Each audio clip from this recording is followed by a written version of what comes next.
around 5 miles an hour, becoming northeast.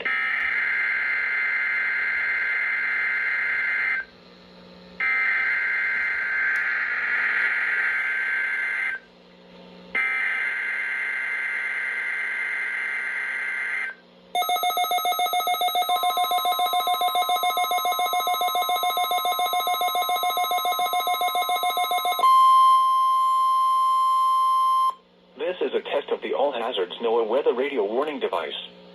During potentially dangerous weather situations, specially built weather radios will be automatically activated to warn of the impending hazards. Tests of these radios and the warning alarm system will be conducted by the National Weather Service every Wednesday between 11 a.m. and noon.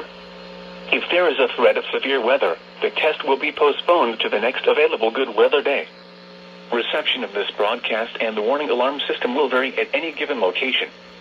This variability, normally more noticeable at greater distances from the transmitter, will occur even though you are using a good quality receiver in perfect working order. To provide the most consistent warning service possible, the warning alarm will only be activated for warnings in selected watches affecting the listening area.